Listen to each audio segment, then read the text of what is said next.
I'm Megan Hammond. And I'm Caroline Utes. Hope you're having a great Tuesday, especially because anyone who has Miss Zig knows Tuesdays can be a bit rough. They certainly can. Your KNET News starts now.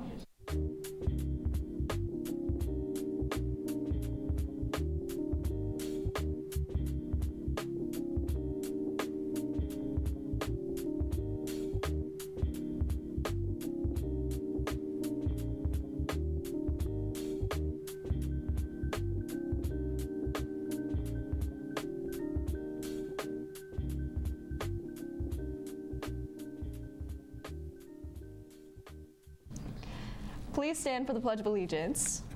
I pledge allegiance to the flag of the United States of America and to the republic for which it stands, one nation, under God, indivisible, with liberty and justice for all. One. As you all may know, yesterday Jostens came to present the class rings to the sophomores. Jostens will return on this Thursday and Friday during lunch for students to turn in their orders. Jostens will also return Thursday, January 17th from 4 to 6 p.m. for family ordering time. We will also be running an assembly schedule on Thursday in order for students to take an interview. For those interested, there will be a Diversity Club meeting at 8 a.m. on Wednesday, January 16th in room 805. There's a hosted meeting Thursday in the LMC at 7:40 a.m. The last day to purchase a yearbook and be guaranteed one is this Friday. If you are unsure if you have purchased a yearbook, Ms. Sparks sent out a spreadsheet link on December 9th. And remember that the Polar Plunge is coming up very soon and our very own Megan Hammond is up. I am in fact nominated for it. It's a great cause. Everyone should try to nominate and donate money. Doesn't necessarily have to be me. No, you should definitely vote for me. Maybe not. Counselors are conducting enrollment presentations today, so check your email for when you were supposed to attend. And speaking of enrollment, let's head over to our friend John, who has some more information on that. I didn't see you there. I'm John Harris, and I'm here to reassure you that enrollment can be a really stressful time of year, guys. I know it is. I'm going through it right now, but if you are too, I want to reassure you guys that if you have any questions at all, please ask Mrs. Brock or Mrs. Eichel if you have any enrollment questions. Now, guys, I know I'm only here for a short time, but I'm here for you. Now, I got one question before I go. What if college was free? Let's take a deeper look with Caroline's help. We all know that college is very expensive, but how would our country change if college was free? I think the idea of free college is unbelievably appealing. But when you look at it, I really don't think there's such thing as free college. Someone's going to have to pay for it.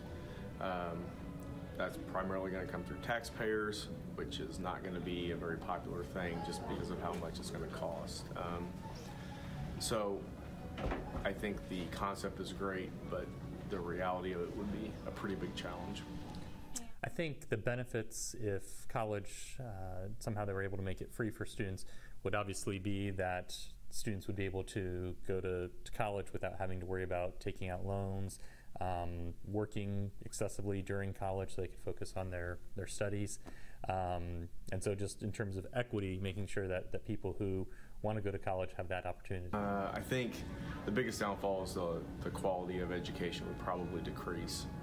As everyone has access to it, numbers would go up, professor to student ratio would go up, and usually that leads to a less quality education. So that's, I think, the biggest negative impact. The major downfall, I think, obviously would be the cost. Where are you going to find the money for that? Is that going to be an increase in taxes? Is that going to be, there's a lot of policy questions in terms of who would be eligible. Is it going to be, merit-based, so, certain students will be able to go to college for free, or is it just anyone who would want to? What impact would that have on community college, trade schools, other programs that some students would be looking into?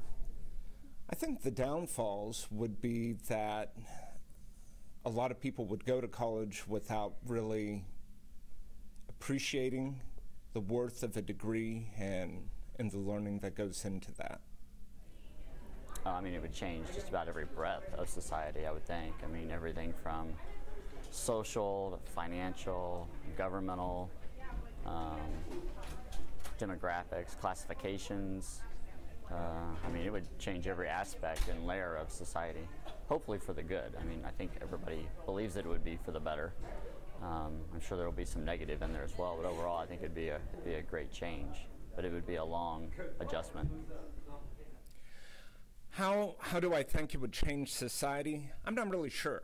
I think a college degree is really important, but I don't think a college degree is necessary for success. So I think it could have some really good impacts, but I also think that it might make people feel that they have to get a degree when that isn't necessarily the case. That's what's ironic. I think it would actually benefit society. I think having an educated citizenry is a key to any nation's success, which free college would obviously do.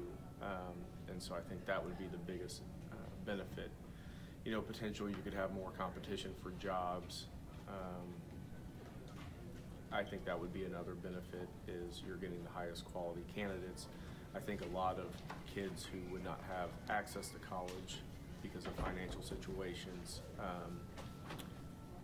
you would see their numbers increase and maybe be more successful in life as well, which would be another great benefit. I think the biggest thing we could do to fix college right now and the price of it is fix the interest rates. That's what's suffocating people. You lower those. I don't think we have updated our financial aid process since the 60s. Maybe we could revamp that as well. So I think there's ways to do it, but making it free probably wouldn't be the best. Thank you so much, John. And I mean, registration is a super stressful time. I mean, you're planning out your entire next year here at North. So definitely super stressful, but yeah, you'll get through it. Now let's head over to Cole and Michael with your North Nation Sports Report. Morning, Eagles. I'm Cole Masters. And I'm Michael Schwalm. First off, the Lady Eagles bounced back last night after their loss to Liberty and absolutely pummeled Winnetonka 68-20. Sure, yeah. This was the second largest amount of points ever scored by the women's basketball team, only behind 76 in their win over Van Horn 6 years ago on March 3rd, 2013. Last night was also the second largest margin of score with a 48-point difference, only behind the historic 53-point difference in the aforementioned Van Horn game. Yeah, for sure, Michael. It was a great game for all the Eagles. In fact, every Lady Eagle scored last night. Talia Emerson had 18 points, 6 rebounds, and 2 steals. Jamie Jackson and Maddie Niemeyer both had 10 points. And to round it out, Gabby Burns had 4 points, 8 boards, and 8 assists. Everybody's eating. The girls will play at Lincoln Prep today at 8 o'clock. Women's swim has their senior night tonight, so go cheer on our senior girls as they compete against Liberty, St. Joe Central, and Truman at Liberty Community Center. Now let's throw it over to Elena on the couch, who has an interview with one of our senior swimmers. Thanks, Michael. I'm Elena Gorton, and I'm here with senior swimmer Ashlyn Pope. So you guys have senior night tonight, right? Yes. All right. How does it, being your last year on the team, affect how you perform? I think all the seniors can be really hyped up, and with the whole ceremony tonight, we'll be really excited to swim fast. And how does it feel knowing that underclassmen are looking up to you? It's a huge responsibility, but it's definitely really fun getting to be a leader and do all the senior stuff. All right. Thanks, Ashlyn, and good luck tonight. Thank you. Make sure you all head out to the Liberty Community Center tonight at 4:30 to support our Eagles. Now back up to Michael. Thanks, Elena. Yesterday, the women's wrestling team skipped school for a tourney in Plattsburgh, with many of them appearing on the podiums. Michaela Armstead and Peyton Matthews placed third in their respective brackets. Rose Smith-Carter earned second, and Irma Williams and Sophia Stinner both dominated, taking first in their competition. Overall, the women's team took first at the tournament, and the varsity boys will compete at St. Joe Central today at 5, taking on the Central Indians and the Blue Jays of Raytown. Yeah, Michael, it's great to see our girls team first year coming out, being able to go out and dominate the tournament, like you said, taking first place. It's great to see. And lastly, we're going to talk about men's basketball. The boys took home a dub with a slim score of 49-48 against Ray Peck last night. The potential game-winning shot went just in and out with the Eagles prevailing. CJ Purcell and Jalen Perry both had really good games in the big win, and they will play the winner of Rockbridge versus Truman sometime this week. This has been your Daily Sports Show. I'm Cole Masters. And I'm Michael Schwalm. Have a fantastic day, Eagles. Now back up to the front. Thank you, Cole and Michael, for that sports update, and good luck to the rest of our teams and all of their seasons. And until tomorrow, we will catch you on the north side.